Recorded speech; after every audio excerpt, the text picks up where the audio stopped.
Hello,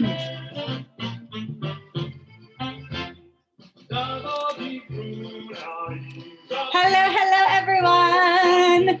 Happy Thirsty Thursday. Die klein meisje, mij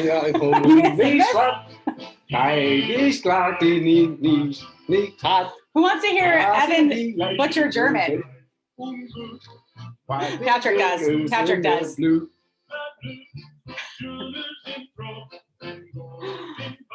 Well, this is, appropriate. It is appropriate. Music. It is German Oktoberfest music that they would play at the Hofbrauhaus. Are we dancing?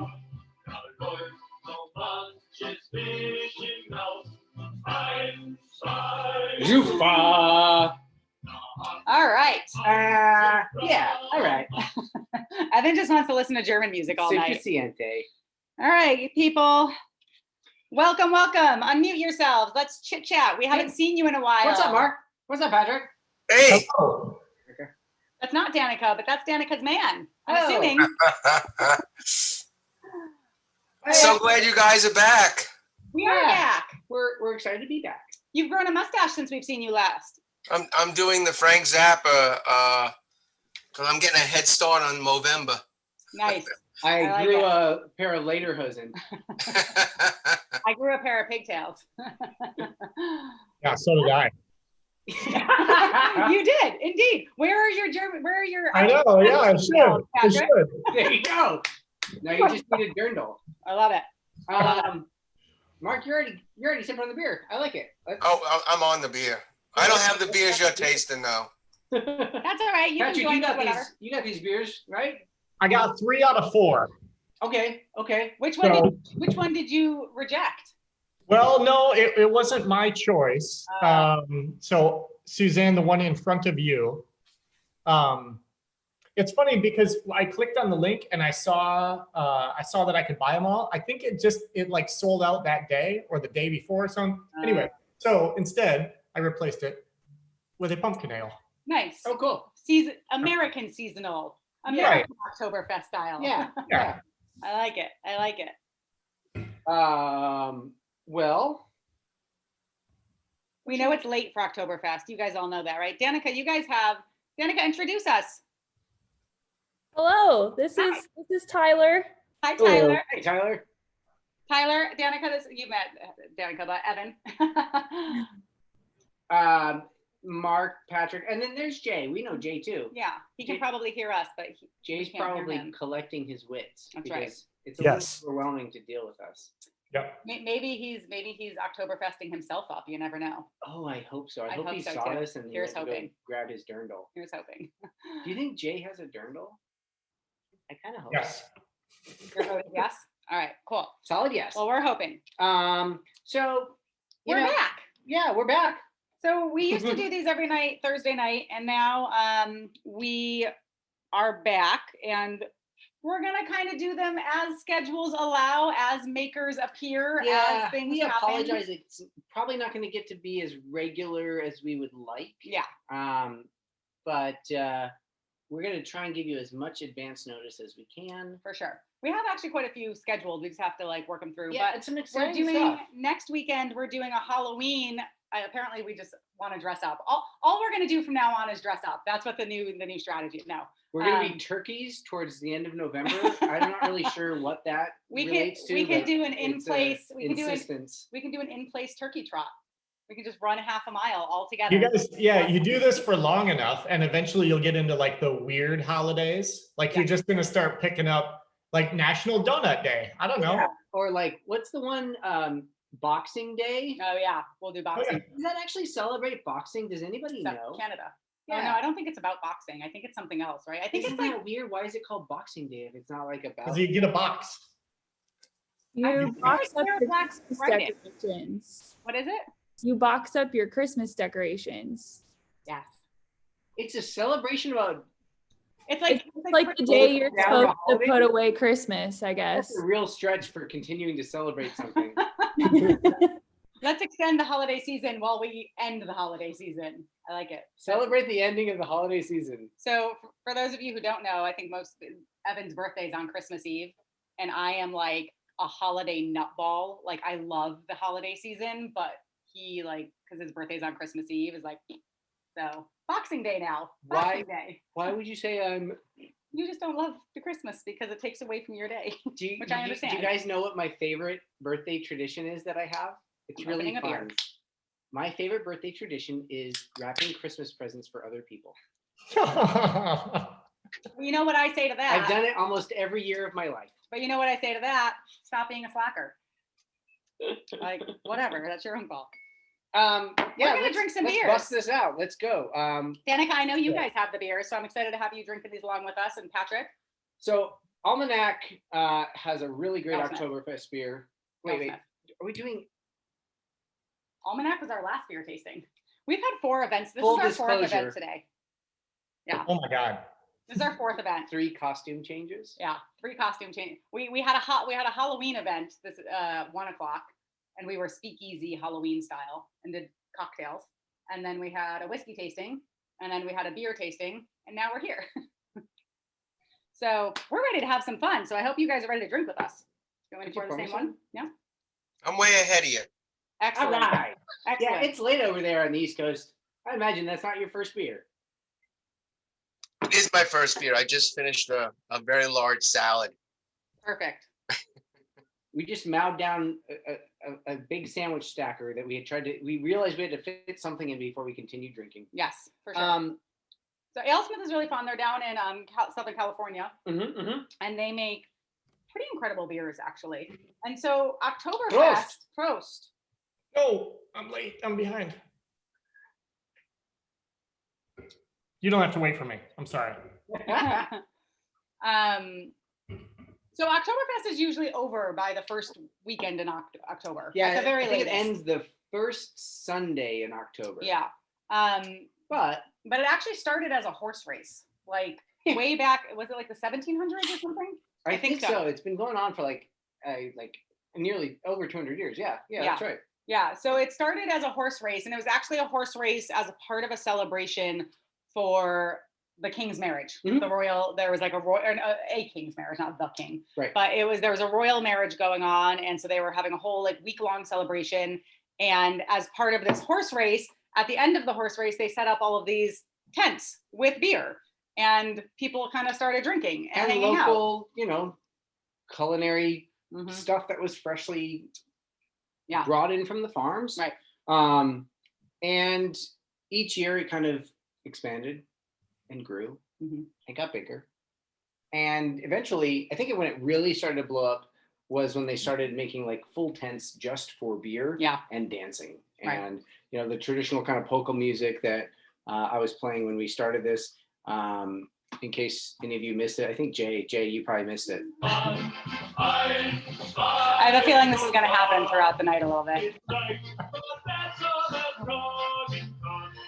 My dad admonished me that I needed to play this song because we were doing an Oktoberfest thing. I have German heritage. I actually, Oh, we can't hear you. can you guys hear me? Yeah. Oh, okay. I don't know which was coming in louder. I actually have, my dad has a pair of like authentic lederhosen that he offered to send us here. And I was like, yeah, but then we have to keep it and like care for it. And like, I don't know, That costume is fine. these might not last for generations. Right. Whereas his might. Yes. Anyway, the dancing and the revelry in these beer tents is really kind of what made Oktoberfest a kind of a permanent institution in Bavaria in the southern part of Germany. And the beers that came along with it, we've got 3 genuine examples, except for the fact that they're not actually coming from Germany. Yeah. Actual Marzen beers, and then one alt beer or Festbier. Well, no, this is the alt beer. This is the Festbier. And so we have 2 Marzens. And so really when it first started, it was all Marzens. Yeah. And by the way, I just learned this. It's not pronounced Marzen, it's Marzen. And so a lot of the beers that we find in our country are just called Oktoberfest beers, like this can is here, Oktoberfest, because Americans don't know what the heck a Marzen or a Marzen beer is. And so most of the time they'll just walk right by it and be like, I don't know what that is. I'm not going to buy it. But Oktoberfest, that's enticing. And so they call them Oktoberfest beers. But really in Germany, when it started at least, we'll talk about the Festbier in a second. Mhm. When it started, it was all this style beer. And the reason these beers are called Marzen is because, is it the lagering? They have to finish lagering them by March? Yeah. So, 200 years ago, we hadn't had the Industrial Revolution yet. And so refrigeration Right. technology didn't exist. And the primary difference between ales and lagers is based on their fermentation temperature. Lagers need to be fermented at a cold temperature. Ales are actually better off at a warmer temperature. And so in places in the world where it was cool, you were able to make lagers. Right. And until the Industrial Revolution and refrigeration, that wasn't something that was available everywhere. And so Marzen Mhm. is the German word for March, and something that I was unaware of and misunderstood, given the fact that there was a horse race that is also similarly accounted for with the Yeah. origins of the Oktoberfest festival. I thought that like the marching of the horses and the people that would come along behind the horses, Right. I don't know, maybe I was thinking of Beta Breakers and all the people that like march Right. That's right. after the people that are actually running, that it was like a march, but it actually refers to the month of March, Right. which is roughly the last month of the year That you can make this beer. successfully make a lager beer Right. in areas that don't have refrigeration. So there was always a big push to make a bunch of beer to last through the warmer months of the year. And then in September, it was time to drink them. Right. And there's a big celebration. They bust open the casks and you would have all these Marzens, Yeah. and everyone would drink them. And so that was traditionally kind of what Oktoberfest was about, was this style of beer Mhm. specifically. Mhm. Over the years, however, so what was it? Was it like 2 million beers? What was the 2 million gallons of beer? I Oh, think yeah. it was the amount of beer that they consume currently during for Oktoberfest this now. is bonkers. It's Like, I think it was 2 million gallons of over the beer. course of, The I 2 mean, it weeks. takes a while. But The the 2 festival weeks, lasts yeah. 2 weeks, but if there's 50,000 people there, what is that, It's like a lot of a beer. gallon of beer a person a day? Yeah. So that's how That's it's bonkers. grown. And these beers are decently high in alcohol. They're pretty, like, it has a complex, rich flavor. Yeah, and There's a lot going on it's not here. low ABV either. No, not at all. And so around the 70s, when Oktoberfest was starting to grow and grow and grow, and they were seeing how much people, probably once the Americans started going over there, honestly, Mhm. and they saw like how much people were consuming at this, the Festbier was created. And so that's the second style. And that actually nowadays is what the majority of people at Oktoberfest are drinking. While this is the Because you traditional, can drink it the whole time. because it's lower ABV. It's a lighter, you'll see when we get into it, it's lighter. And it kind of, it's just more crushable, more quenchable if you're going to be drinking all day. What do you guys think of this beer? Thumbs up with Patrick. We're good. Ralph? Yeah, that was the one that I didn't have, and so I moved on to the Festbier. This guy.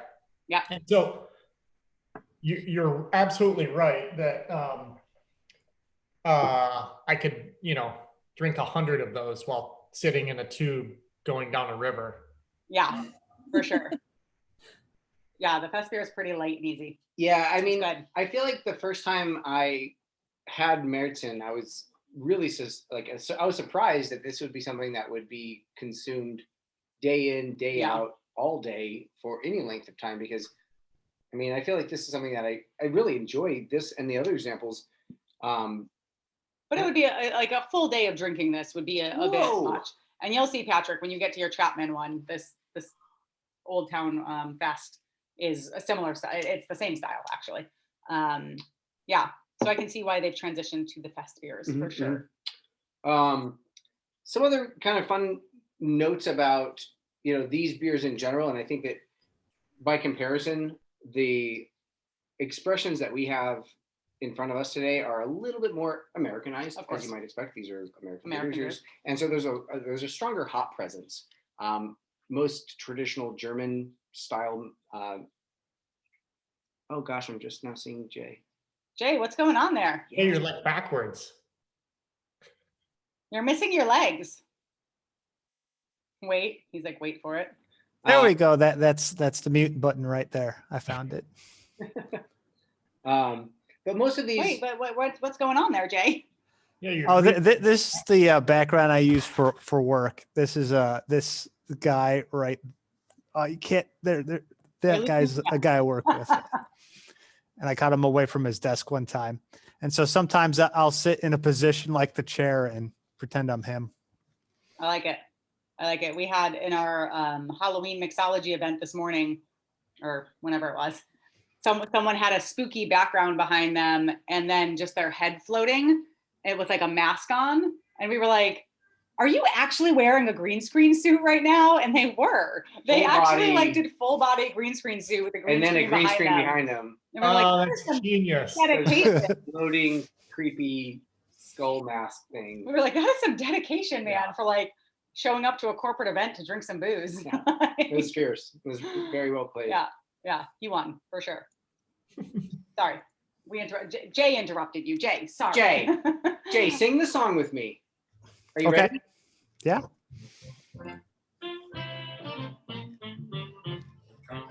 Oh, I'm sorry. There's a saxophone solo here, so you can make up your own lyrics for this part. I go down to the fields to get the krauts. All Well right. done. Well done. I appreciate it. Good times. Put a stick on that. I'm really digging Jay's Stein there. That's an awesome Stein, dude. Mhm. Yeah. So back when me and Patrick, we would watch Game of Thrones, they had these sort of like horn I remember that. cups. And so I went to the internet and I found the actual company that supplied the Game of Thrones set with horned cups. And this was before it was in style. And so I said, oh, well, I want to drink as the Lannisters drink. And so I got myself a Stein like this. And I've been drinking out of it for quite some time now. And now you drink as the Dothraki. Yeah, and you've never washed it, so there's a nice patina. Yeah, that's right. So just like a good kettle, a pancake kettle. Right. It's a cast iron. Cast iron. There we go. Those are the words. Yeah. Wait, where's our Stein? Oh, is there Um, one in the freezer? I'm gonna get our Stein to the freezer for the next beer. Oh, you already got it? No? Freezer? I mean, there's definitely one in the freezer, and I think it would behoove you to get one from the freezer because it's going to be that much better when it's ice cold, right?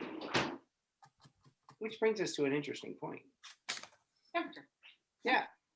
Most of these beers, I mean, 200 years ago, they didn't have things that would make things cold. These beers are actually maybe not as warm as our apartment, but they're good to be Room consumed a little bit warmer than maybe Mhm. you would normally drink a beer.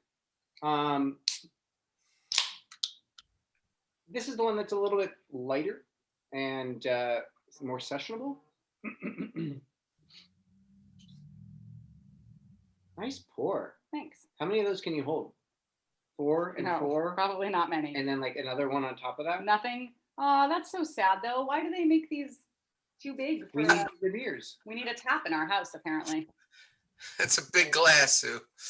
Yeah, I mean, it's 20, but that's what I'm saying. Why don't they make the steins that are perfectly sized for the actual beer cans? I guess because it's coming from a tap normally. I think they'd probably account for some of the head of the beer on top of it. Oh, yeah, that's probably true. You got to get this foamy. I feel like when it's super cold, doesn't that kill it a little It bit? probably It makes does. it harder. So wait, do we want to talk proper tasting techniques? We're all friends here, so we can just hang out and like laugh at us in costumes if you want, or we can do the proper tasting techniques and walk We you would through. We would never laugh at one another.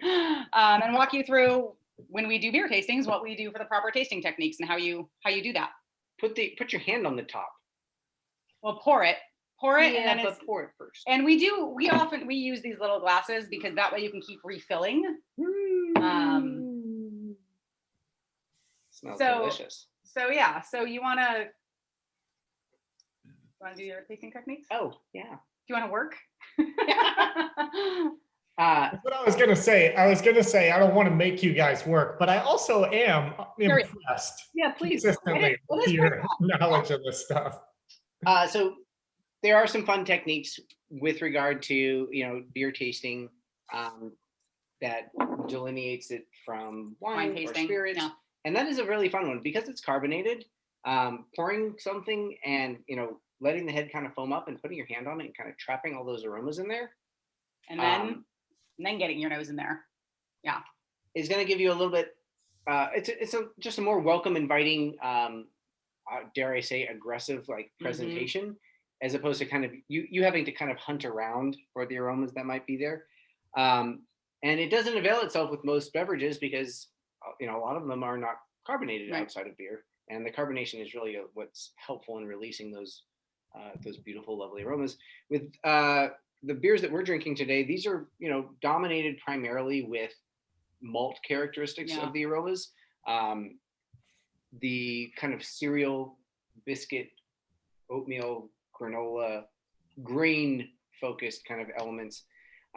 Suzanne's got a fun little visual One of our here little visual aids that we to can show share you. with you. Mhm. In the meantime, All right, I got it. so the two primary vital characteristics of the flavor and aroma profile of a beer are coming from the malts that are used and the hops that are used. And there are definitely hops that are used in these beers, and there are hops that are used in Märzens and Festbiers and alt beers and traditional German beers as well. But they don't tend to be as driven by the hop characteristic as by the American malt beers, characteristics. yeah. Yeah. And as The American style beers too. versions do tend to have a little bit more hop notes.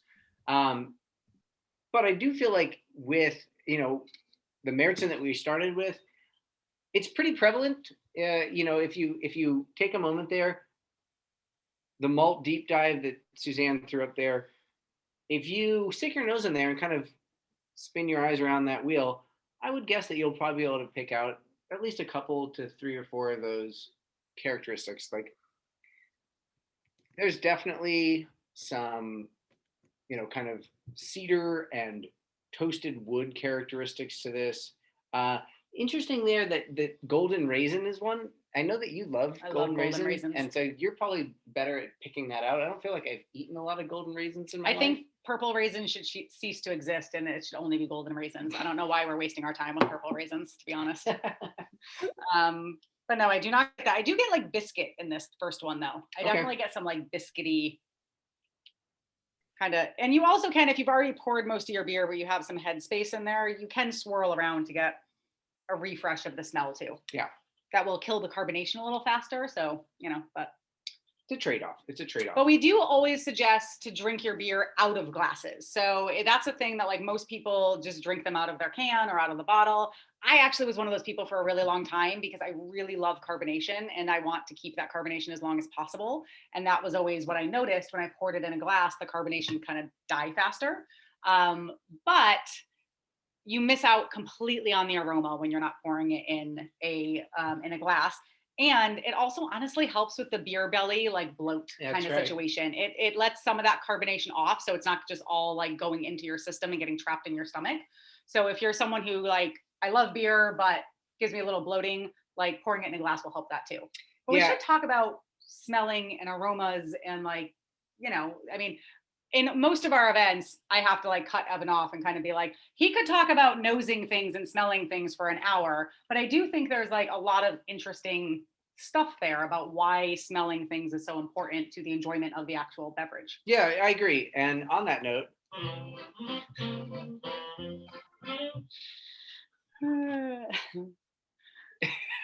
who gave him the clicker to the music? but it is really true. And the time that I spend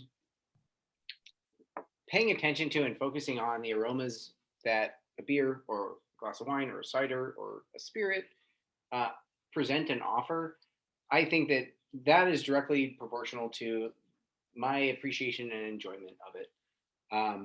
But it's a two-way street. If it doesn't have anything that's enticing, then I move to the next step and then it's gone. And we've talked about this, numerous times in various events, that the better the product is, the more time we spend smelling enjoying it, talking about it. And that's one of the reasons we're such big believers in craft, because I think if you buy the, more efficiently, effectively, therefore cheaper made big booze stuff, there's not as much compelling there often. And so it's okay to like down it. And that's why it's also cheaper. But when you're drinking something that someone has poured their heart and soul into and spent a lot of time to really make it taste exactly how they want, and every batch tastes a little different, like they spent a lot more time making this than pushing a button and it coming off of an assembly line. And therefore I feel really strongly that you should spend a little bit more time drinking it, and you should develop a little bit of a relationship with it and talk to it, let it talk to you, spend it, and not the whole time, but a little bit in the beginning, and then you can just drink it normally, and we do really find that, bottles of wine we open, spirits that we enjoy, if it's good, we drink it at a decent clip. If we're like, wow, this is great, we drink it much slower. Yeah. And it because we like to watch it evolve as well. And these beers will evolve. As they get warmer, you'll get different notes out of them, things of that nature. And I guess we throw that those two tasting wheels back up there again, because there's a couple of notes that I think are kind of fun. And something that is kind of contentious, and I think you know where I'm going with this, is the difference between roasty and toasty. Yeah, for sure. And you see here, Patrick, do you have an opinion on this? I use the words together all the time. It's never one or the other. It's always roasty toasty. And I also hope that you get into the harsh zone, because I'm really curious what that is about. and so yeah, it's funny because among like beer aficionados, they're very proud of the fact that they know that toasty is not something that is desirable, because you might find yourself in this harsh Danger zone. and I only want to have roasty malts. And understanding like what that means is, I guess, kind of like recognizing the depth of how much do I like my Starbucks cup of coffee on its own, or how much do I need to have milk and a lot sugar of milk and sugar, because these beans have been burnt to a crisp, Mhm. and the flavor profile is, kind of destroyed in doing that. Where do they put that between these different flavor zones? It's like at 200. It's between cappuccino and and cocoa. Yeah. And that's the thing. I don't think beer aficionados and beer brewers don't want toasty. I think toasty is risky. And I think they, especially if you're a newer brewer, you just want to stay away from it. So you see on all of these beer boards all the time, like, what malts do I use to get roasty, but definitely not toasty? Because people are afraid of it. Because if you do the toasty wrong, if you aren't familiar with those types of malts, if you're kind of, leaving them in too long, if you're doing all these different things and you're not doing it right, you can get this like kind of gross, like burnt toast, kind of weird like thing Starbucks going coffee. on. Yeah. I'm sorry for picking on Starbucks. If any of you are Starbucks fans, I apologize. Not really. I feel that way. I have to say, I feel that way about Blue Bottle, our local, The hometown hero. our local like baby that like everyone loves is Blue Bottle. And I feel like it is so bitter and so like overly done. But anyways, we digress. There's not a lot to discuss with regard to these beers on the hop side of Yeah. things. These definitely have some hops used. The hops that The You hops know- that they use are like in Germany are considered noble hops, right? right, and traditionally, these hops that are historically used across much of Europe, but particularly in Germany and Bavaria and Czechoslovakia, don't have as much of a citrus and kind of floral driven component, tropical driven component. They tend to be a lot more herbaceous Mhm. and cedar, woodsy, resinous, Yeah. and frankly, much more subtle. And I mean, if you think about most German beers you've had, Czech beers you've had, that style of beer, you're not thinking like IPA style yeah, you're not getting that beers kind of like or skunky. hoppy pilsners or anything like that.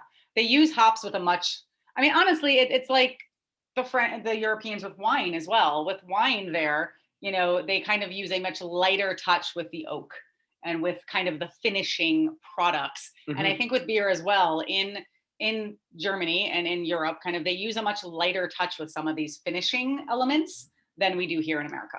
Yeah, I feel like that. I mean, Not completely across the board but though, like yeah. that general sentiment can be seen outside of just beer, where we've taken something that has been traditional in Europe and other parts of the world, of course, as well. But you know, a lot of our alcohol traditions with regard to beer and spirits and wine come from Europe, and we've taken what has worked well there and said, well, if aging in oak for 2 years is good, wouldn't aging for 4 years in oak be twice as good? Bigger is better, the American way. More.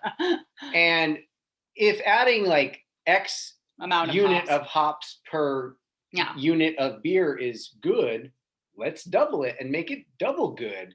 And in And some instances that really works. Like IPAs are delicious. People love You know, the way IPAs. the American Sure. IPAs are really great. and double IPAs and triple IPAs. Yeah. Let's keep going. And there certainly is a category of people that enjoy that. Mhm. But I think as you like go further and further towards the extreme, it's a narrower and narrower Yeah. demographic.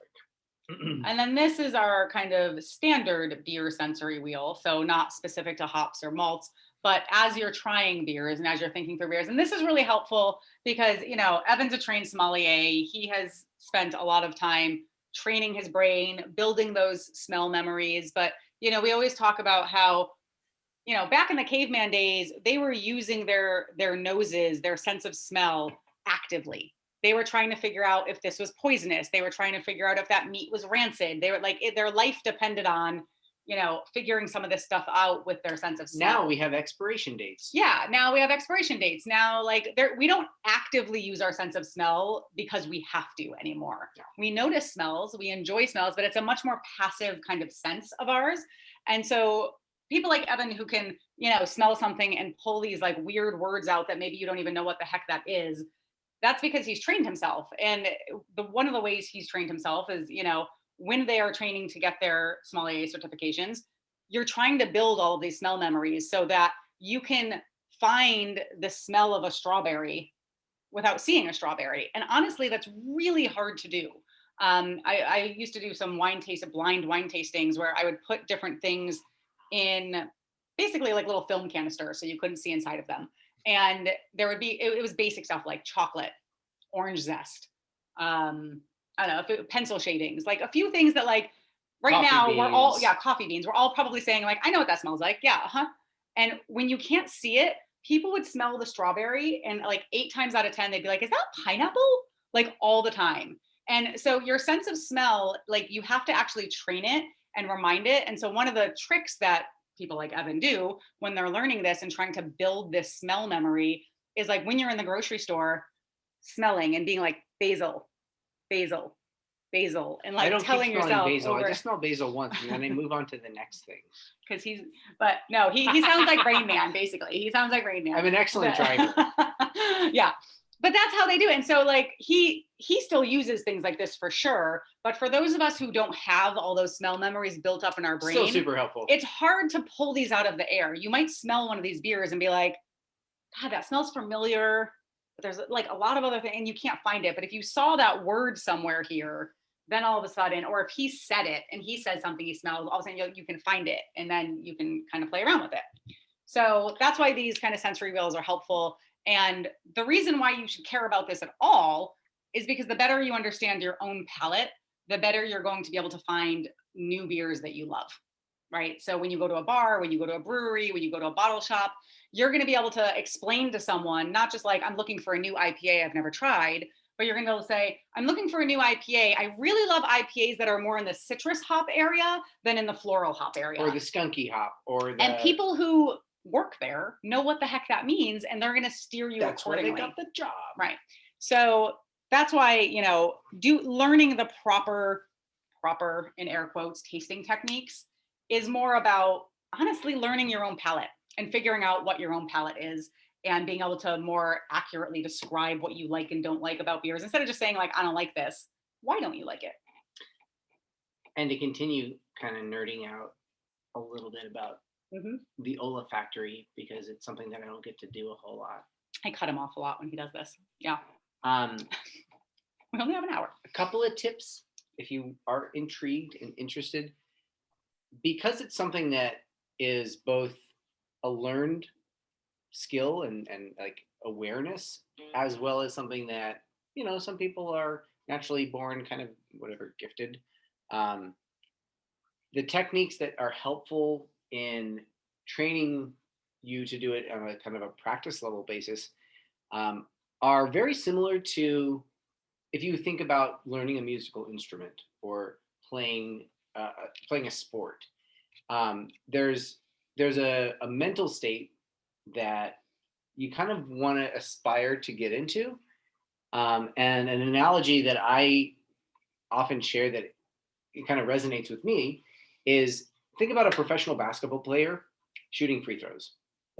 You know, they step up to the line, they receive the ball, they set their feet, they dribble twice, they set, they toss the ball up in the air, they catch it, they dribble once more, and they shoot. And they do all of those steps every single time, because when you do that, you remove like your physical body from the equation, and it becomes more of like a mental zen. This is something that I'm going to do. And so when I'm going through like tasting techniques, and actually like primarily when I'm studying wine, frankly, there is a process where I'll have a glass of wine in front of me. I'll pick it up, I'll smell it, I'll put it back down, I'll swirl it, I'll look at it, I'll put it back down, I'll swirl it again, I'll smell it, I'll put it back down, I'll look at it again, I'll smell it, I'll taste it, I'll put it down, I'll look at it again, I'll smell it, I'll taste it. And each time I taste a different wine, I do the same thing. And it removes kind of like the attention to what I'm doing from the whole process, and it just allows my mind to kind of be aware. It's kind of It's like silly. muscle memory. No, but it is like muscle memory, and it is like mental memory. Yeah. And so that's where these techniques can be helpful. Yeah. Yeah. Anyway. So when we taste the beer, well, I know you guys have already been tasting the beer as well. You should. Have you guys been tasting this beer? It's really good. The first sip, I always tell people never to trust their first sip. Your first sip is really your mouth acclimating to whatever that new kind of flavor is, or if it's your first sip of alcohol that night, especially if it's a spirit or something that's high proof, it's more just your mouth kind of freaking out and being like, that's alcohol, you know, and like freaking out for a minute. So in that first sip though, we always kind of chew it. And so moving it around your mouth, swishing it around so it actually coats everywhere in your mouth and your whole mouth really gets acclimated to it. And then on your second sip is where I start to really assess it and start to like drink it a little more normally for me. He still is kind of doing some chewing and things. Weirdo stuff. But yeah, so never trust your first sip. Always take 2 sips. I like to say, she likes, don't trust your first sip. I like, don't believe what you think. Well, that's what I was about to say. How do you not get biased on that first sip, right? Like, I just brushed my teeth. I ran out to meet friends at the bar. Yeah. I get a cool drink. I drink it. Like, how are you not thrown off by that first one? I guess attention and awareness to the fact that it is the first one, and like going into it with that presence of mind. It's not something that is, you know, like easy to do, or something that I find that I'm capable of doing all the time, because I'll definitely be handed a drink and without thinking, I'll just take a drink and then be like, oh, what? Instead of being like, okay, I haven't had this before, I don't know what it is. Take a sip and, you know, kind of like throw down the gauntlet and like stop immediately. Don't even pay attention to it. And then be able to come back and lift that up and say, okay, now I'm going to pay attention to it. And I mean, for me, frankly, it's just come with practice. And when you're tasting like 24 wines in a row, knowing that the sip of the second wine is going to be blasphemed by the fact that you just were tasting the first wine in some cases, you just figure out to be like, this is not a thing, and then pick it up and come back to it. Yeah, But it's not something I'm successful all the time by any means. If I have a first tasting after I've attacked my palate with mouthwash. I always mouthwash when I'm tasting. Yeah. For sure. Not to taste it. And then I'll, swallow it and then do a proper Yeah. smell. And that's why I think the first sip, if you can start getting in the practice of the first sip, swishing it around in your mouth, chewing it a little bit, doing that every time you taste something new, like it relates it to mouthwash. yeah, It's a palate cleanser in itself. yeah. If you're using it like a mouthwash, your body, your mind relates it to doing that. And then it's like virtually impossible to be biased by that, because like it's hard to actually assess something and be like, do I like that, when you're chewing it and swishing it and because it's just like that's not how you normally drink things. Yeah, I mean, so you need a second sip to figure that out. Unless you're someone that's evaluating, Listerine. Like, oh, I'm supposed That's to do your that. job. Right. Does someone have that job? What a weird Yeah, job. they must, because they come up with different flavors. I think it's Clay Thompson who dribbles and then smacks his off shoulder. And so I think you should work that into your wine. Look at it, taste it, put it down. Don't tempt him. Now he'll start doing this at all of our events. You're gonna teach other people that? But that's exactly why he does that, Patrick. That's a really good point. Like those little quirks of like regular physical action bring people that are doing that like out of their like mental state. No, I'm sure that like any number of you have seen or heard about or like even seen it like in person at a concert, a musician that like does their pre-concert like they're psyching themselves up, but they're also like what they do to psych themselves up to be able to get on stage is the same thing every time. Like they have a ritual, and it takes it kind of separates their physical and mental space so that they can be more in touch with their awareness and with tasting. That's really it's an important component of it. It's not easy, but there are components, like there are techniques like that do really help. And so yes, Suzanne likes to tell the story of me being a weirdo in the flower grocery store. shops and the grocery store smelling things. Yes. And yeah, I like, it's not a big ritual, but like I stop, I close my eyes, I take a moment, I take a breath. Right. Because most of us don't do that anymore. And try and clear my mind so that when I am presented with the smell of whatever the heck it is that I'm smelling, I have a better opportunity to actually like pull that out and tuck it away wherever it's going to go. Yeah, for sure. Nerd alert. Nerd alert. I moved on to the Valkyrie. We're moving on to the Chapman, the Old Town Fest. Oh, sorry. Oh, you're fine. No, you're fine. The Valkyrie is a unique one because it's a German style amber, which they don't actually, nowadays they do. Nowadays they have a variety of beers. They have the Festbiers. They have the Marzen. Look at that head. See, he knows how to do it. He knows how to get it up to the top. There you go. Danica, what's that beer board behind you? What's going on back there? Tyler got this at a Kansas City brewery, but it's a map of beer.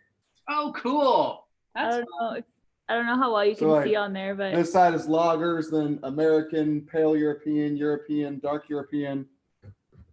This side's ales, American, Scottish and Irish, British, Belgian, French, German. And it shows like kind of that they're connected, right? Like Yep. kind of where they came from, the connection. Gosh, there's a brewery in Denver. Oh, what is the name of it? I'm blanking on it. But they have like basically something like that stenciled on their wall. The whole wall is Cool. and it's kind of like the history of beer a little bit without timelines, but just like first it started here and then this created that and then that created this and then like you get to kind of, it's pretty cool. Tyler, on that board near dark lager, is that where you're finding Marzen? yeah. That's why we pulled it down, because we wanted to see, we were trying to find where it is. But yeah, it's right on there on the dark European. Yeah, cool. Hi, Winnie. Yeah, Winnie. Good times. Give that kid a beer. Right? Calm her down. Give that kid a beer. Soon enough. So it is interesting. I was always given beer as a kid. I had this little glass that had little animals along it, and like different gradations, like piker, elephant, giraffe, from a really young age. So Yeah, I it's started fun. drinking really young. So when you were older, you got a giraffe-sized pour, and when you were younger, you got like I don't know, Piglet-sized pour. capybara. Yeah, it was like a little piglet type. Yeah. I like it. That's I fun. like it. Yeah. Hi, Rhoda. Hi. Oh, Jay. Jay's here too. Yeah, it's funny. We have a lot of our corporate events, not a lot of them, but occasionally there'll be kids there because, we're all working from home. And so they'll pull the high chair up and they'll be sitting next to them while they're drinking whiskey with us. And we always get to joke that like, we're not parents, but we have the best advice. Just rub a little whiskey on those gums there and you're like, good to go. Yeah. We had a Halloween Event today. event, and everybody, Dressed everybody up. was dressed up in costumes. And do you want to know what the most popular Halloween costume for kids is this year for the It's 5th year in a row? Oh, I thought it was the postmaster. Postal workers is supposed to be a big costume this year. Interesting. Oh, really? That'd be Well, fun. among little girls, I think number one is still Elsa. Oh, so, Yeah, we definitely had an Elsa in our mix. I think we have 3. Did we? I'm pretty sure Oh, we have wow. 3. I think there were only 3 kids. Yeah, that was pretty fun. I can see a postmaster or like a postal worker.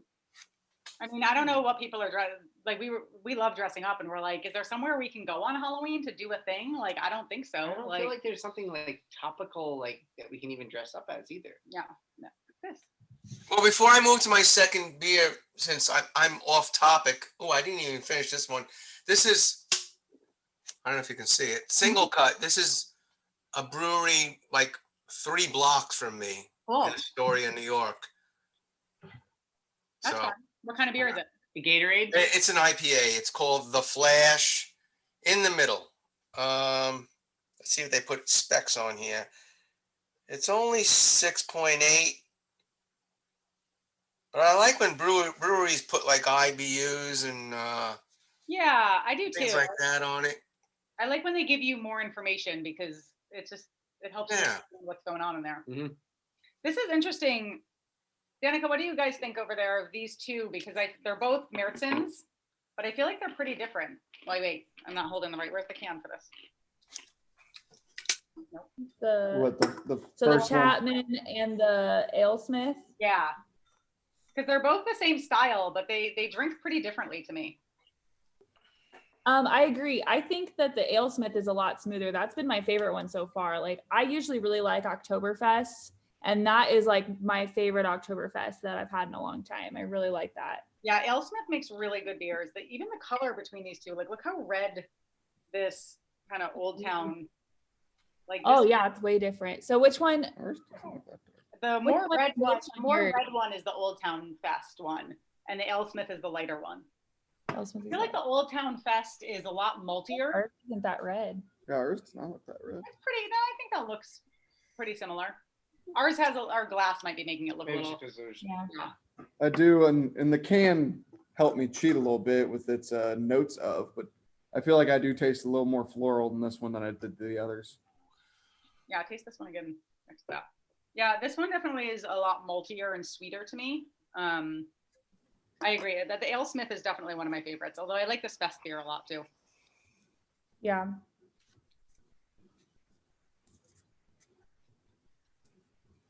Pretty different. Yeah, that's. I mean, this is definitely like this is. I mean, I'm gonna say leaner, Yeah. and I would say probably more kind of perfumed, Mhm. whereas this is more freshly baked bread and maybe a morning bun. Maybe a morning bun. I mean, there's, Mostly Typically bun. morning I mean, bun. there's like there's like some kind of like citrus, like there's like orange zest smells and like coriander. Yeah, there's definitely like those like baking spices, kind of deep fruit flavors. or aromas? Kind of pruny too. Pruny. Pruny in this one. Hmm. See, we were just talking about that. Like, it smells like all other beers to me. Like, it just smells like beer. That though, so Evan has a fun story about that. Yeah, it's Tell your story. okay. I'll just tell the story instead of trying to like. No preamble, just tell your Expound on story. So when I first started getting into wine, I was at a tasting with the staff at the restaurant I was working at the time, and my, I guess, wine mentor was kind of walking us through a tasting and was asking everybody, what do you smell? What do you smell? What do you smell? What do you smell? And I was new, and I was like, I like wine. This is interesting. This is cool. I know if I know more about wine, I'll be able to sell wine. And this guy over here is selling these $100 bottles, and like, I want to sell $100 bottles of wine because that means I make more money. Right. So I want to know about wine. And we were going around, and people were talking about what they're smelling. And I pick up my glass. I'm like,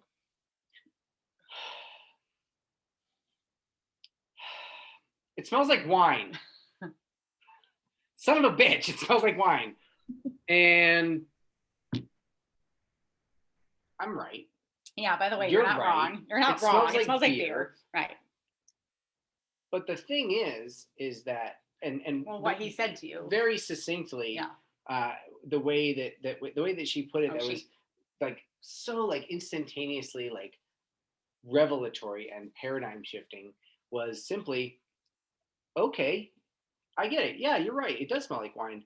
Evan, tell me this. When was the last time you smelled something other than wine? Like And I was like- actively smelled And I was something. like, Right. shit. I don't do that.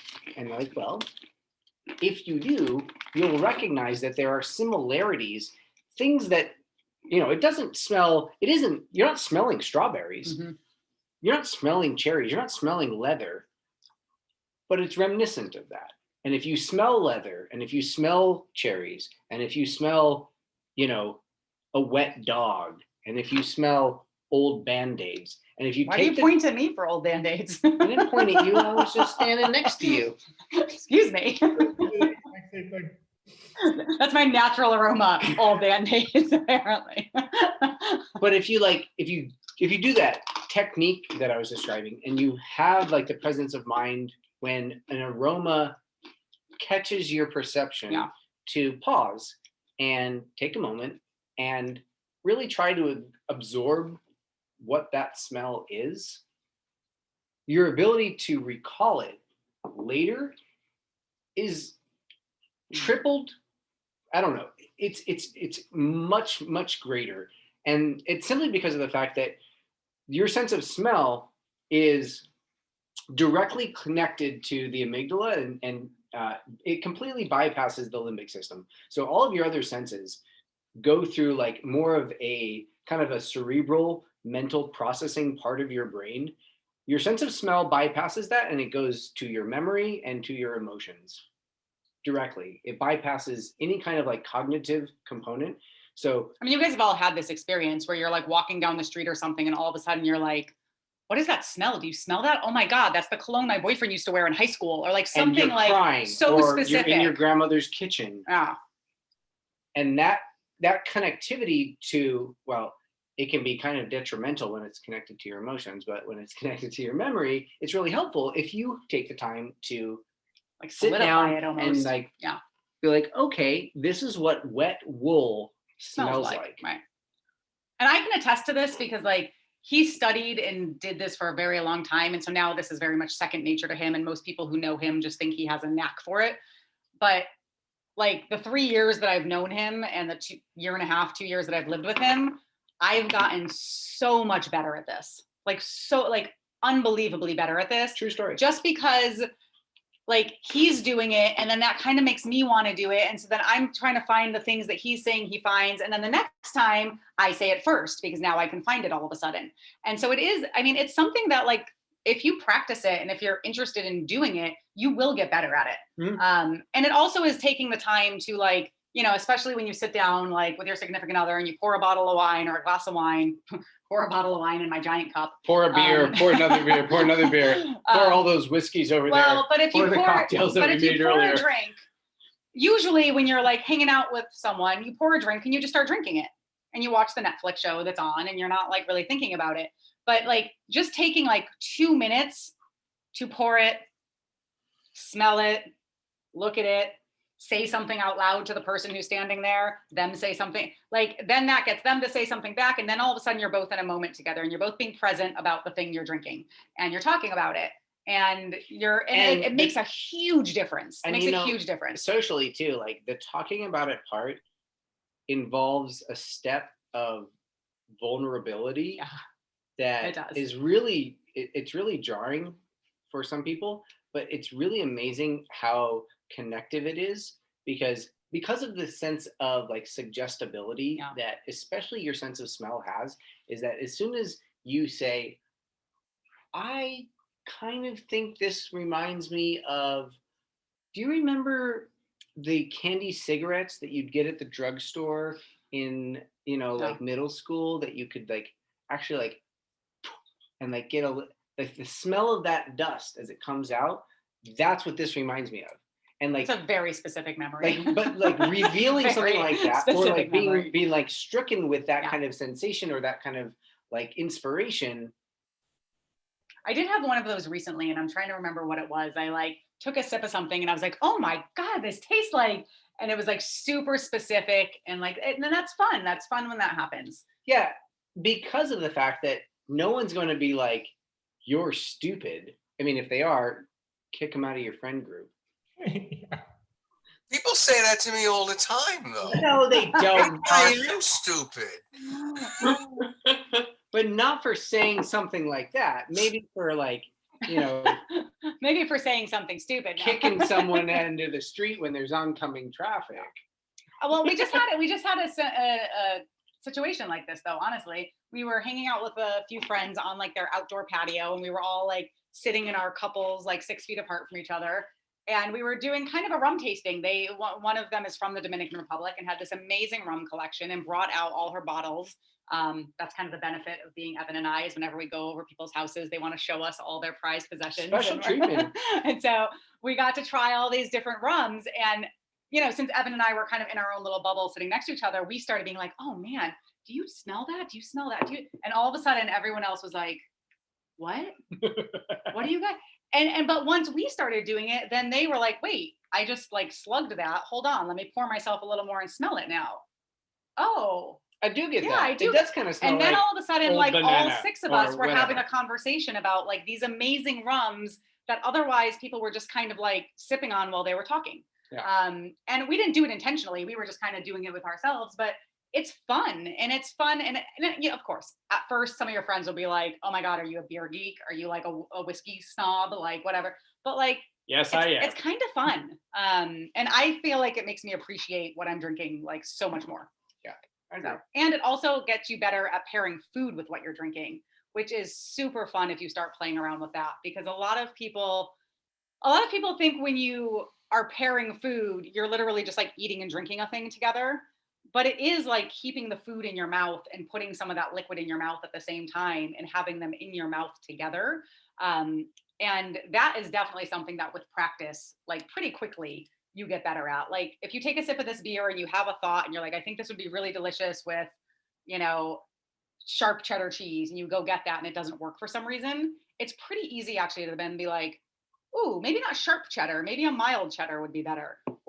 And like that can be super fun to do too. Maybe some chocolate. Maybe.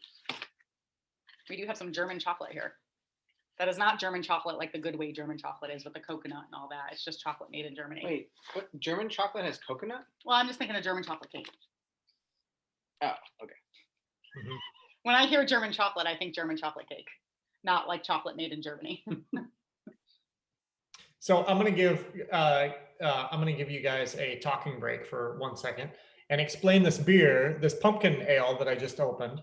Who's it from? What's the brewery? Kern River Brewery in Kernville, which I don't actually know where it is, but it's California. The interesting thing about this is after looking at that wheel and then pouring it, putting my hand over it, smelling it, it says it's brewed with pumpkin and allspice. And the interesting thing is I couldn't pick up many other notes besides those two. Sorry, I'm gonna say that again. So like drinking these Festbiers, I got a lot of like the cracker, like looking at that, Yeah. at that, at the pie chart and trying to like pick out different notes. I got a lot of cracker and not a lot else. The interesting thing about this pumpkin ale is that it tastes almost exactly like cracker, but then with the allspice and pumpkin layered on top of it. It's almost as if they just used those two to cover up a regular Festbier. Are they the same color or similar color? Yeah. Yeah. Yeah, almost identical. Are you typically a pumpkin beer fan? No. Oh, interesting. You know, the power of suggestion is something that I feel like I talk about a lot with regard to, experiential things. And I think that's why talking about what I'm perceiving, or Suzanne talking about what she's perceiving, and that Roma experience that we were just talking about drew people in, is because as soon as you hear that somebody smells s'mores in their beer, You're like, when you go "Wait, back what?" to smell it, Yeah. there's a natural inclination just like To look for it. socially to have like a sense of agreement and adherence.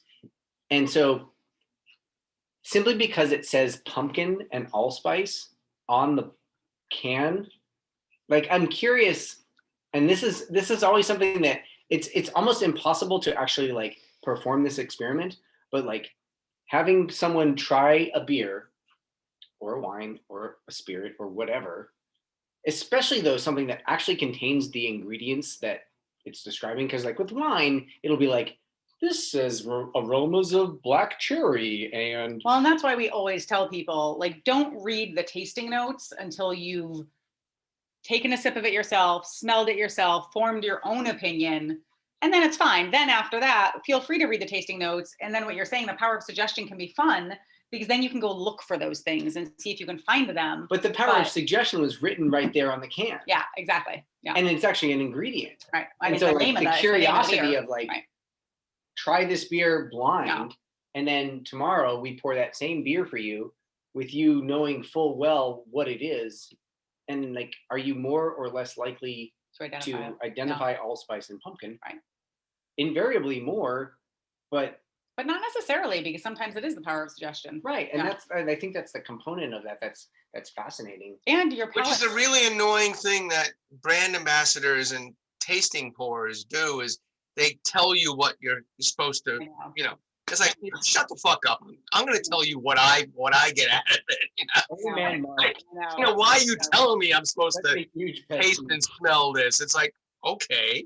Yeah. The power of suggestion is like what the notes that the manufacturers told them to like tell the people what they're supposed to Well, and that's also you know, like we talk a receive lot. from this Yeah, liquid. and we talk a lot in our, especially because, as soon as people know that Evan's a sommelier and a certified cider professional and all of his accolades, they are like, Evan is right. Evan knows everything. And I have to like put that to bed very quickly. Because, but I do tell them like, there is no right answer, right? Suzanne doesn't want me to be right. Is No, basically the answer. but we spend a decent amount of time talking to people about how like there is no right answer. And I always give the example of, I always say, poor Monet, I pick on him so much, but like, it's like art. Art is very subjective, and everyone can probably agree that technically Monet is a brilliant artist. You could not pay me enough money to put a Monet in my household. I don't care how much it's worth. I think they're ugly. I think they're stupid. I hate them, right? I'm not wrong. Like, that's my opinion, and I'm allowed to have that. But like, I can also objectively say, and so you can objectively say this is a delicious beer, or like a well-crafted beer. I don't like it. It's not for me. And so that's when those tasting notes are not right. Like, there is no right answer to that. That's just what the person who made it and knows a lot about it and tastes a lot about it, that's what their memories are. That's what their perception is. Now, yeah, of course, they're trained. So like they might be on the right track more than like the rest of us, but it's still like, They know it's an ester Right. aroma Yeah. as opposed to a phenol for sure. or an Yeah. aldehyde. I mean, but there's plenty of times where, you know, I say something or he'll tell me something and I'm like, I don't get that at all. I get this instead, you know? What I feel like is important, or at least in my personal experience, recollection, memory of this, was actually kind of a revelatory moment where I was able to recognize that this is something that I do not like, and I recognize that it's well made. Agreed. Totally. And that was that's a very that important was not distinction. that was not easy. That was like something that took a long time. Yeah.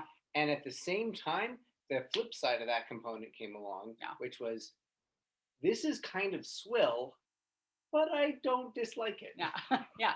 Like this is not a well-crafted beer, It was but wine. I could drink it, or wine. Yeah, it was like, you know, something like Menage a Trois. Yeah. Like, it was like, yeah, this is, you know, sweet and like not particularly well balanced, but like whatever. Mhm. It's good enough. For the situation at that moment. Yeah, Not like exactly. you're gonna buy bottles of it and But drink like it. that delineation of like an objective and a subjective kind Yeah. of evaluation of Yeah, like there's something wrong anything. with this beer versus like it's just not for me. You know? right. Yeah. One time many years ago, Jay and I did the Pepsi challenge with like Coors Light, Bud Light, Miller Light. We lined them all up. You know, we did a blind taste test with each other and ranked them. And I don't really remember the results, but I don't think we got anything right. I do remember that I selected one as my favorite, but guessed it wrong, and it turned out to be Coors Light. When you do a beer judging certification program and you do the off taste, the Seibel off taste thing, we use Coors Light because it's the most neutral and non-tasting beer to put the little things of the Here's The some off water to taste cleanse then. the palate. Here's some beer bottle for you.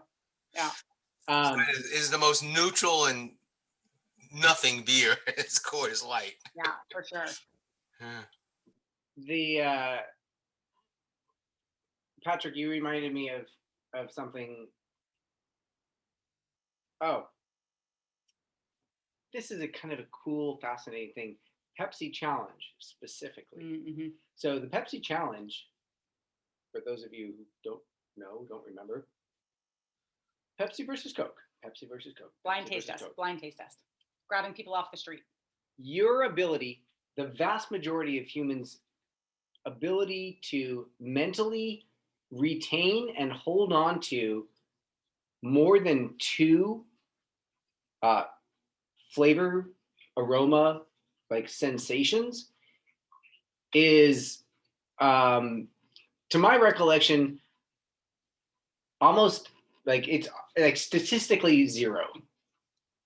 What I mean by that is if you had a Pepsi followed by a Coke followed by a Pepsi, you wouldn't know that Those the two are Pepsi was the Pepsi. You can't hold more than two in your memory.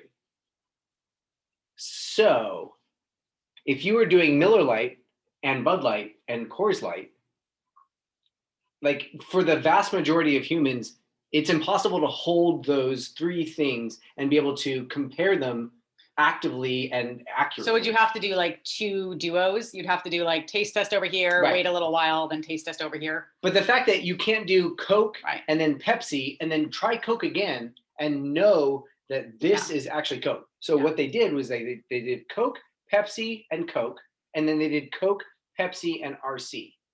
And as equal many people thought RC was Coke as thought Coke was Coke when they did them on either side of Pepsi.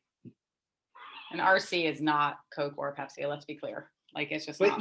you have no ability to like retain those sensory That's interesting. perceptions in your memory for any length of time, basically. Weird. It is weird. I didn't know that. That's a new story from you. I like I'm it. full of them. I like it.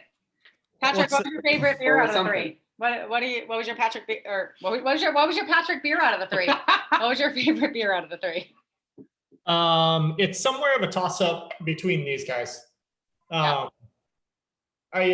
generally like darker malty beers, and so this one, wins. But of the two Festbiers, I prefer this one over this one. Mm-hmm.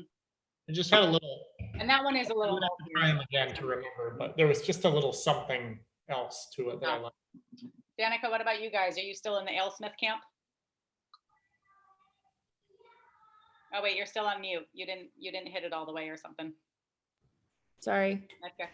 We're on the last one now. We just got the Valkyrie. I still like the Alesmith the best. That one's my favorite. Yep. Tyler, which one's your favorite? Alesmith or the Valkyrie is really smooth and maybe a little like. Yeah, the Valkyrie is pretty smooth.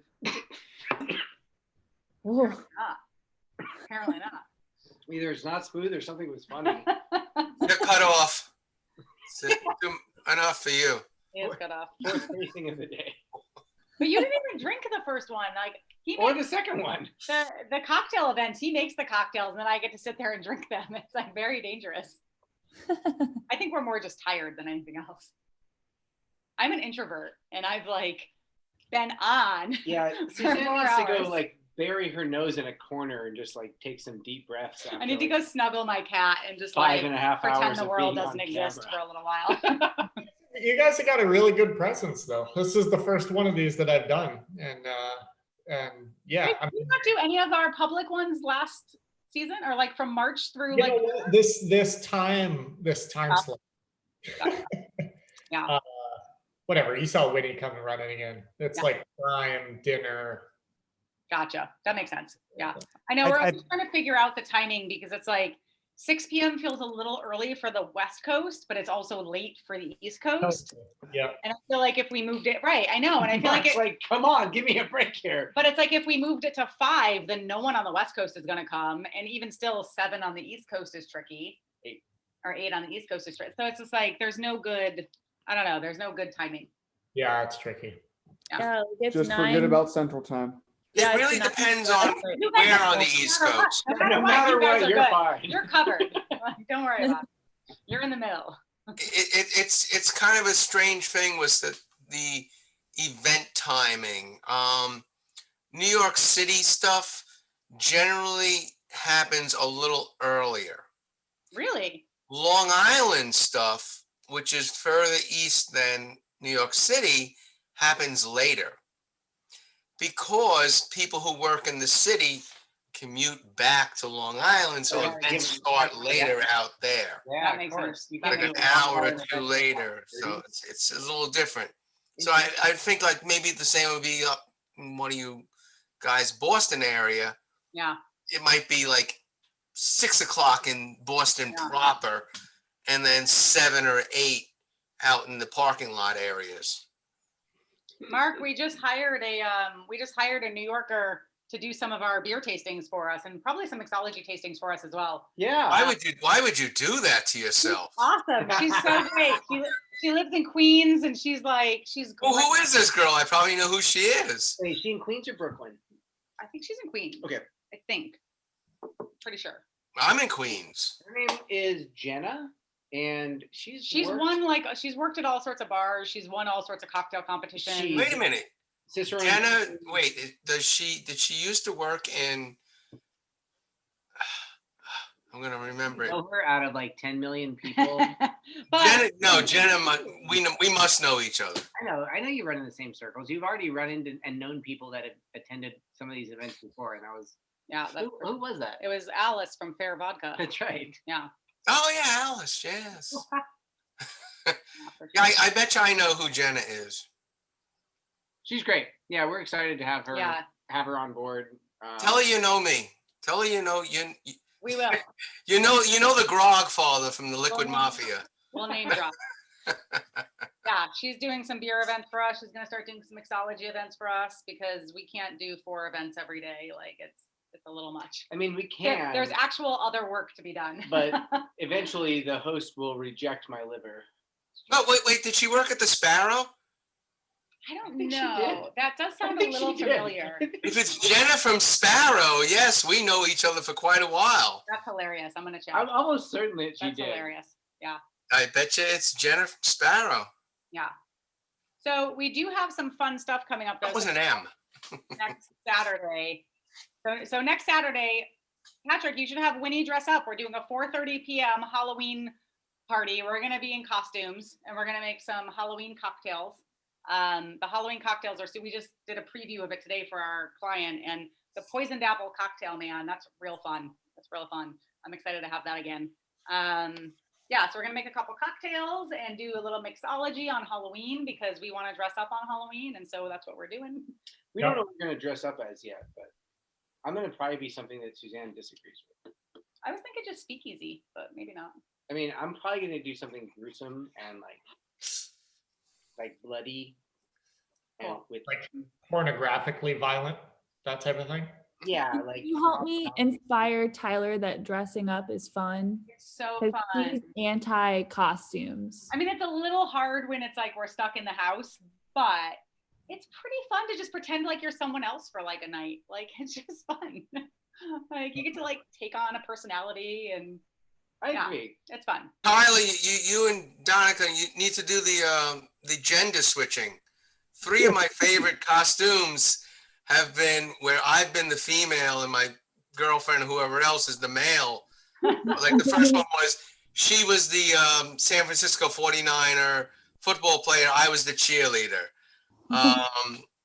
Another one, I was That's the kind of boisterous. on board. Yeah, I feel like that's I a don't know if hard that should sell get for him the more on first board. costume dress up. And another one, I went as a debaucherous nun. And my best one, you guys are all a little bit young to know this, but I went as a teenage enema nurse in bondage. Nice. It's an 80s new wave song called Teenage Enema Nurse in Bondage. I like it. I love So, it. and those are my best Cool. costumes. That's fun. So you can do it. You can do it. You can do it. I think that Suzanne sent this to you, Danica, but Oh, probably not. I definitely had great success with a costume that was cross-gender.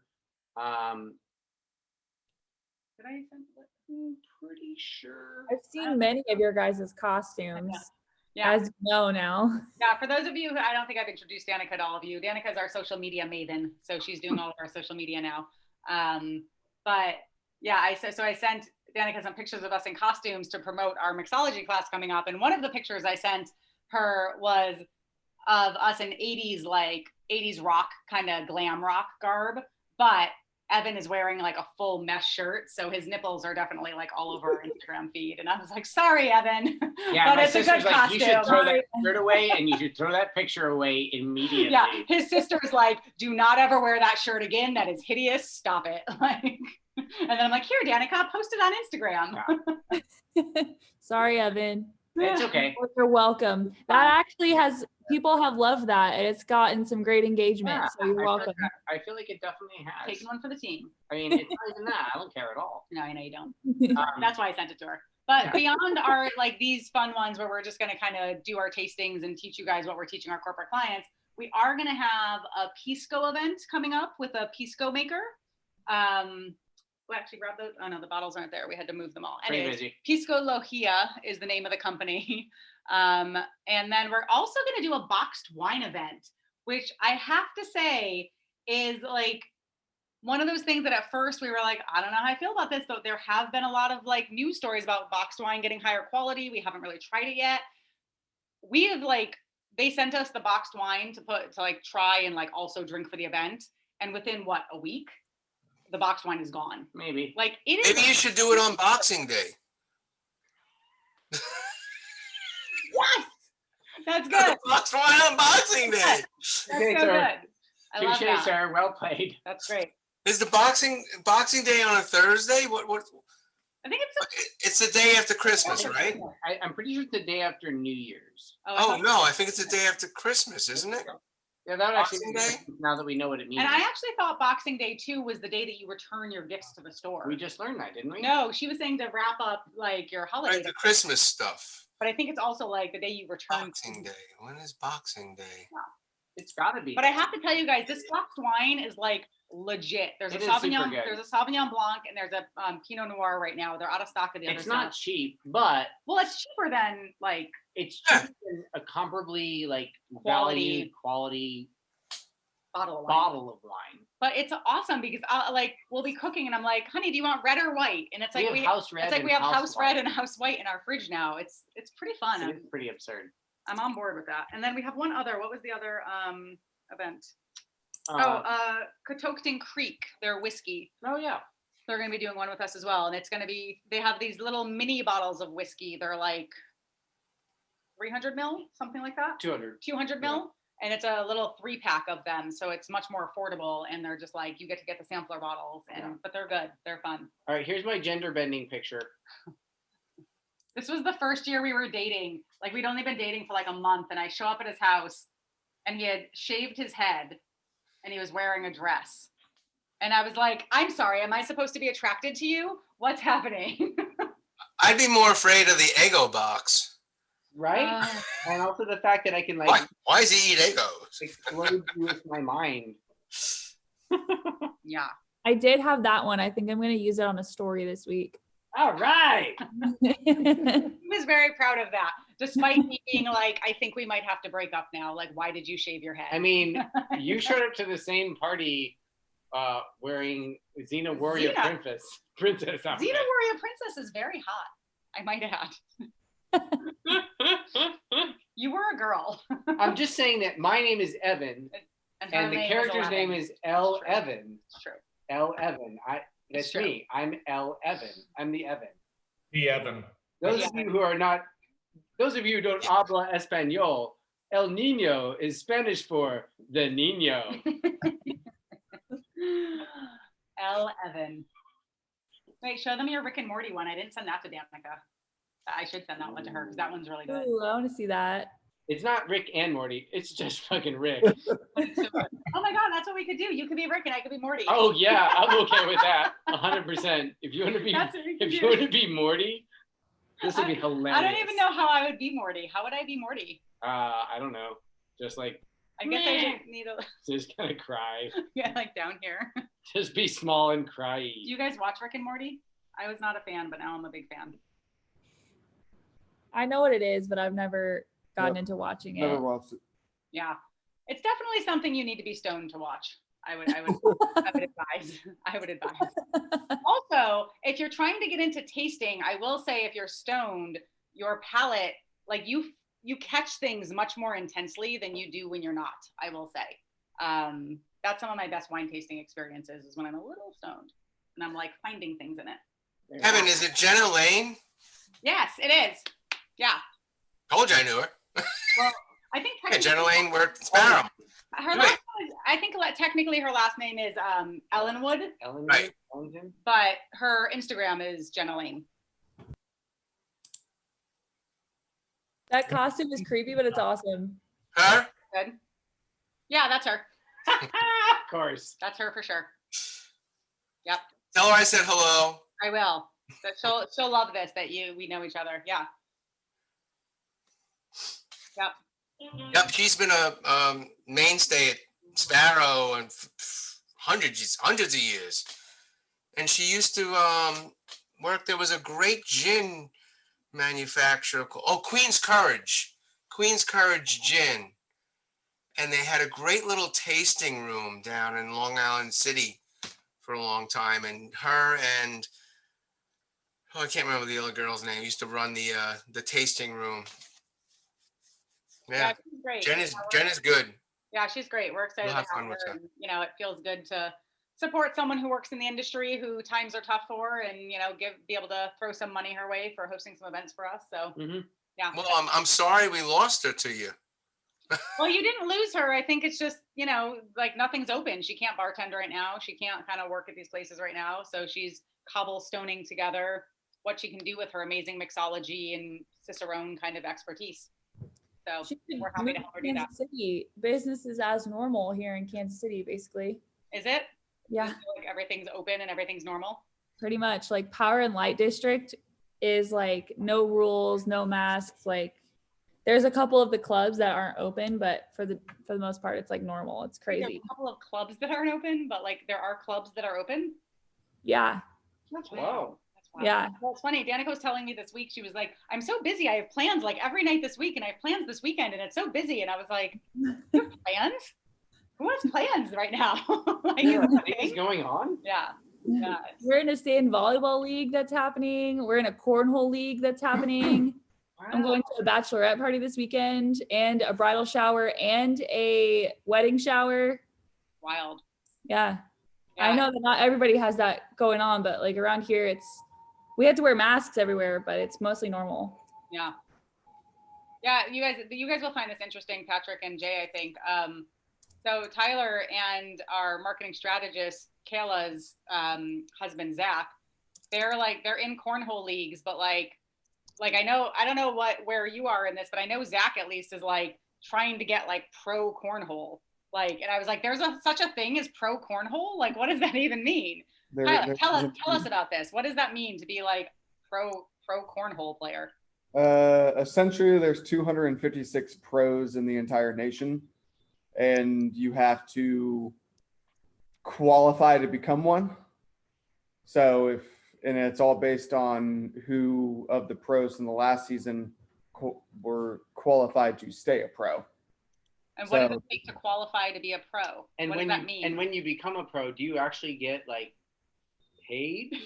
Yeah, there's a fee to become a pro, which you would hope anyone who sponsors you would pay for. Sure. So you're eligible to become sponsored once you're professional.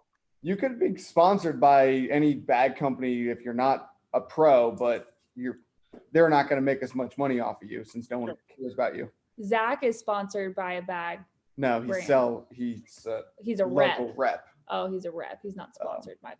But to become a pro, basically, you have to do really well at every regional and every conference, be in the top of your division. Or there's, at the end of the year, a pro qualifier at nationals, and you have to rank in the top 36 out of like 1,000 people. Patrick, let's start a shell company, and then let's use that shell company to advertise on a cornhole player. Like, I want their whole front and back, just like with our shell company. I don't even need a shell company. Let's just do it with. You know what? You should set it up as a nonprofit. Yeah. Wait, is this stuff televised? Because one time in my life, I was I knew you guys would like this. I was playing bags, and I went on a tear, right? Like 2 or 3 throws in a row, and I'm saying like the 3 bags. I sunk all of them. Like at the pro level, are you hitting?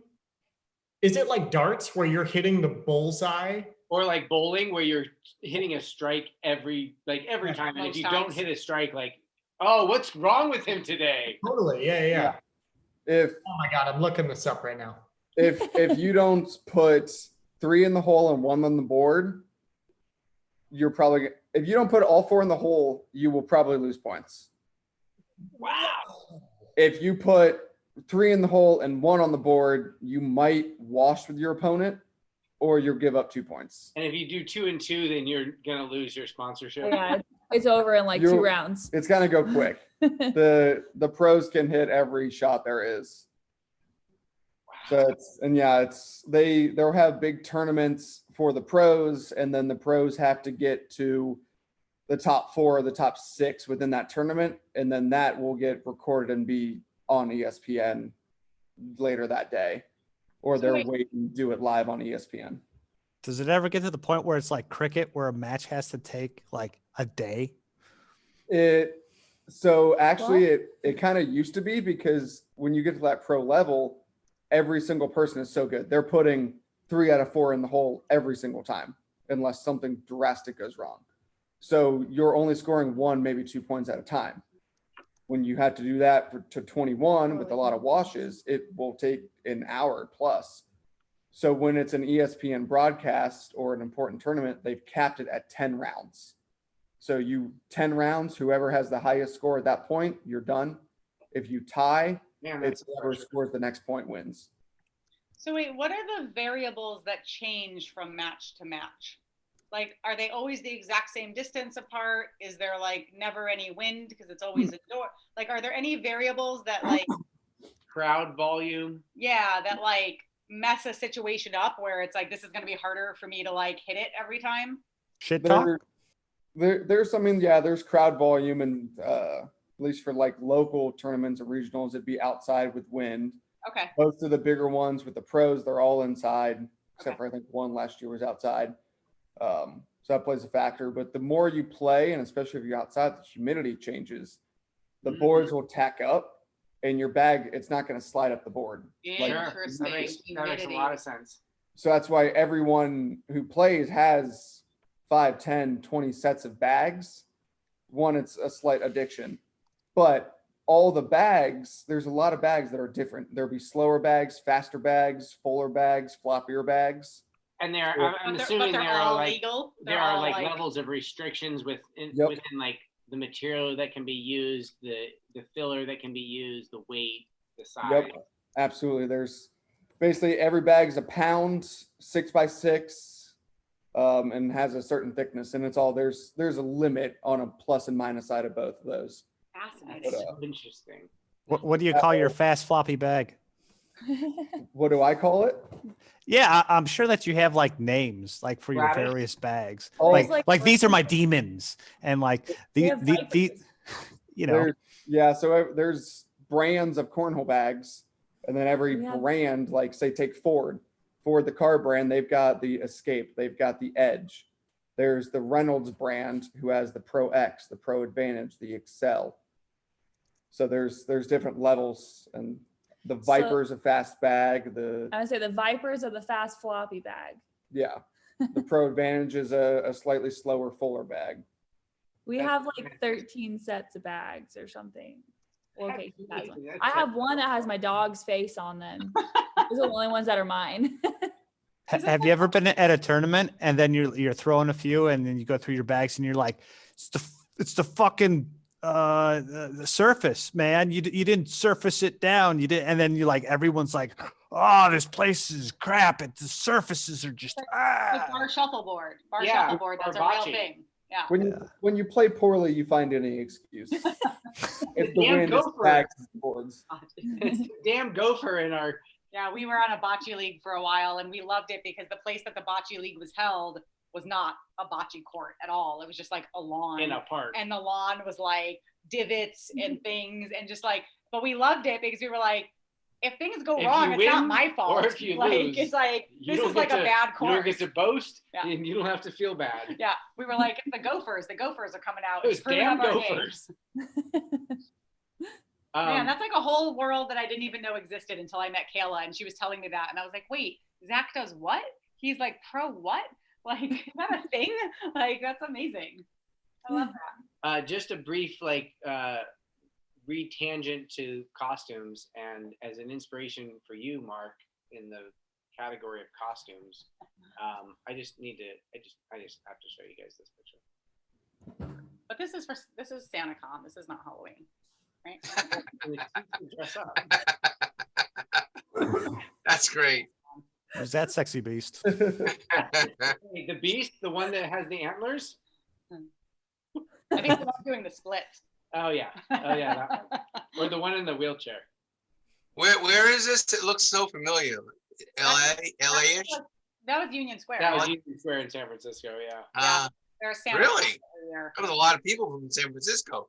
I didn't think they had that many people in San Francisco. Well, that was like our tourist area. That was the tourist area.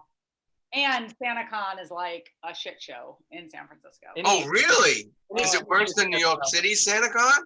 I think they came to be around the same time, and they're both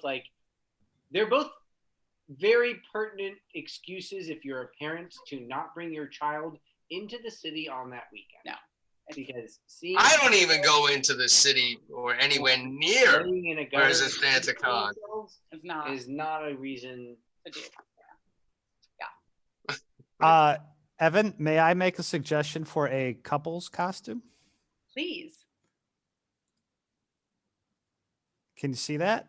Not yet. Ah! Donnie and Marie. We could pull that off. I feel like we could pull that off. That's a great I would love one. to see you try and do your hair like that. I would love to see you try to do your hair Oh, like I that. could do that in a second. Feather that stuff up. I mean- Patrick could do that in a second. Patrick could get some I good need to Donnie get some hair. length on the side, but I could do that. Yeah. So like, you know, all those reconsignment stores on Haight Street, like they're going to have some of that 70s get up. For And sure. then if you can, you know, I'll do do a hairstyle like that, I mean, you guys would walk in and you just soul train everywhere you go. Yes. Yeah, we do. We do. Yeah, exactly. Love it. I love it. All right, friends. Thanks for hanging out with us.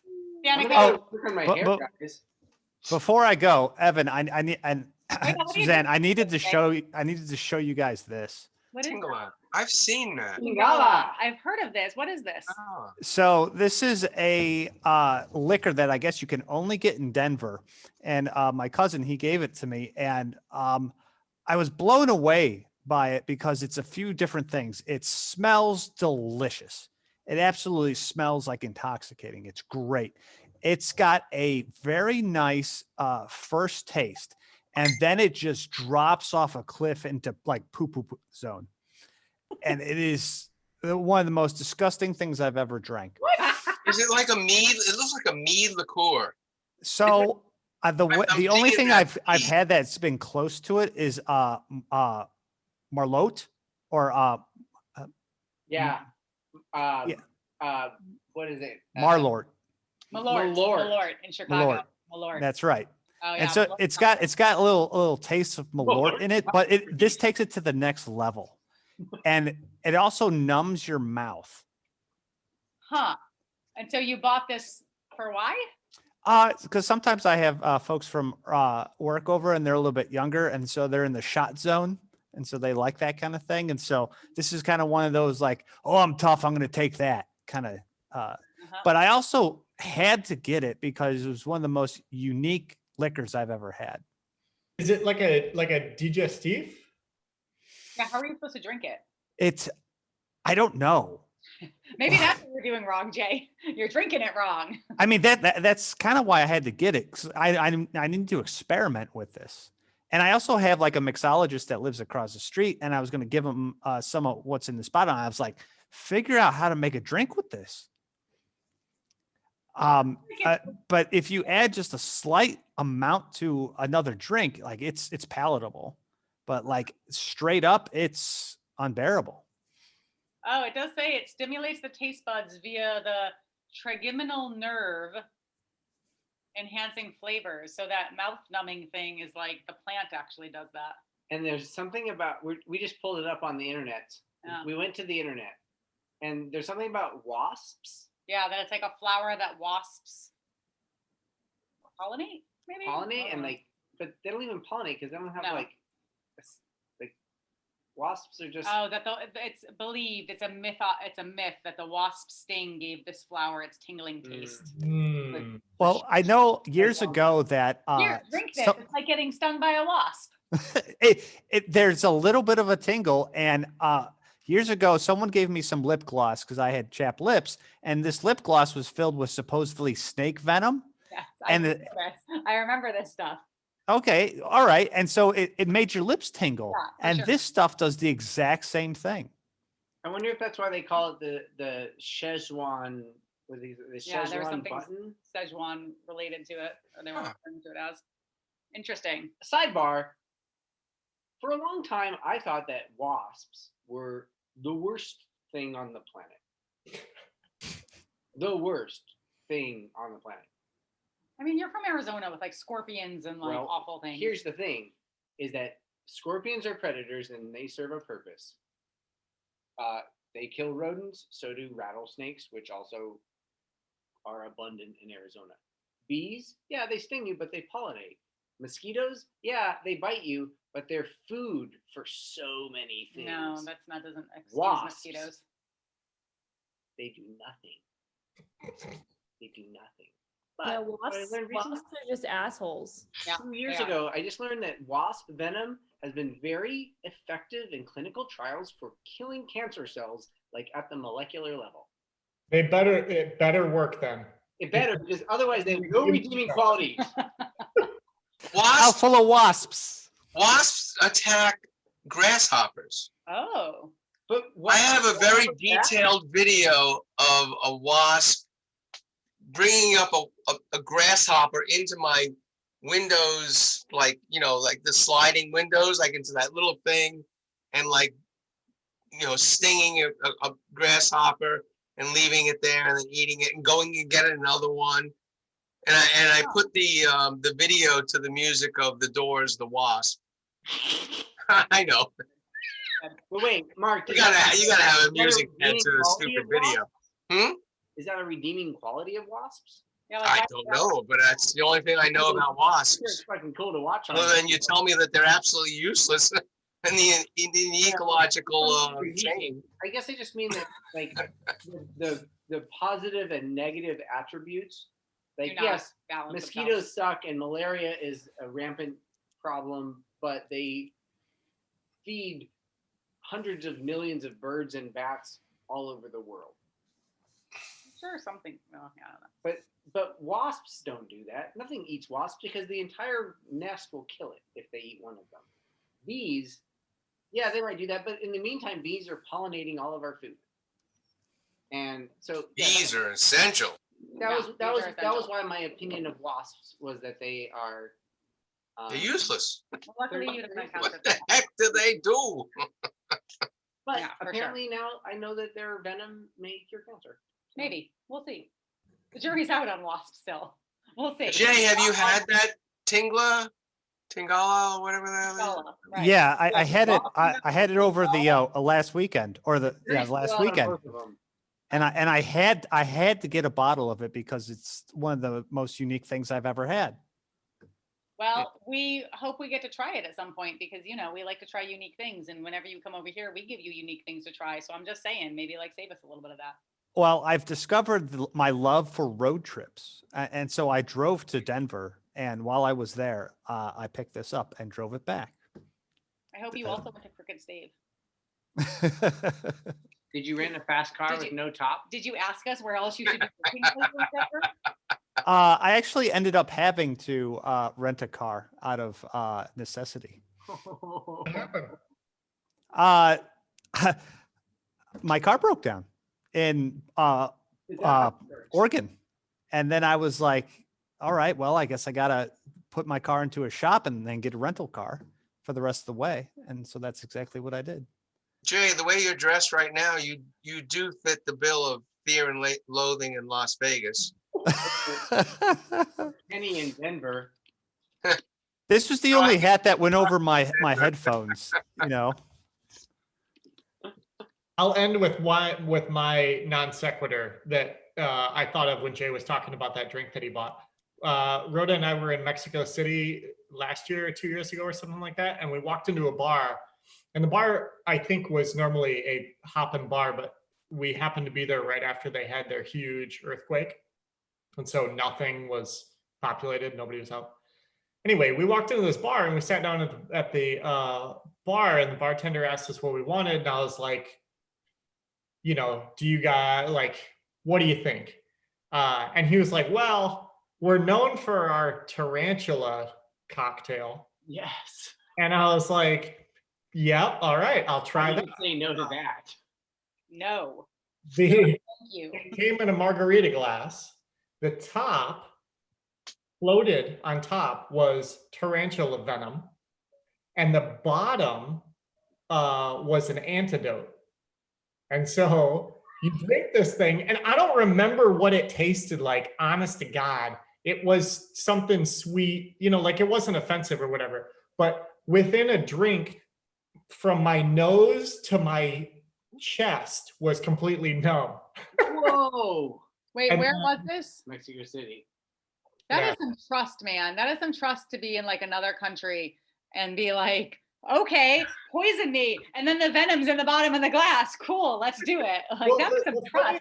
the funniest part about it is it didn't even cross my mind. Like we're not in like a shady part of town. Like this place is clearly, like there's some money put into the place. Like that didn't ring any alarms until I told my brother about it later, and he was like, "Man, you'd think like you'd be worried about an allergic reaction." And I was like, "Oh Christ, man!" Like, Didn't even think of that. yeah. But yeah, my whole face went numb, and I drank it, and it was awesome and hilarious. And then I drank the antidote, and it didn't really help, but it eventually went away in like an hour. That's it. That's my story. non sequitur. Good story. That's a good cocktail story. Yeah, I don't think I've had one like that. Szechuan peppercorn is the closest, and that's not even close to like That's affecting delicious. your lung Yeah, capacity. it's just delicious. All right, friends, we're gonna go order pizza and stop talking to people now because We're gonna get pizza? I said the word. Woo! As soon as one of us says the word, it's like it's cemented. It has to happen. Thick or thin, crispy or chewy? Thin, crispy, but since we're gonna get delivery, probably a little chewy because delivery. Huh. But thin. We have no future together, kid. Sorry. Sorry. I like it thick and chewy. But to be fair, I will put it in my toaster oven to re-crisp it before I eat it. Oh, Do that. No, it's perfect. It's perfect for takeout. At I least like my food soft and my liquor hard. I like it. I like it. All right. Hope to see you guys for Halloween. We're gonna make some cocktails, so you guys get to make cocktails along with us. There's cocktail ingredients, and and Danica, let's get on the social media. This was fun hanging out with you, friends. But we need. When's the next one? Since we're not doing a weekly thing. It's on Halloween. It's Halloween at 4:30. Oh, that's close. Yeah, Saturday. Close. Next Saturday. So 7:30 your time, 4:30 our time. Hey, let's meet in the middle and go to Portland at somebody's house that we know. Hey, somebody. All right. Bye, guys. Have a good night. Right. Thank you. Cheers, guys.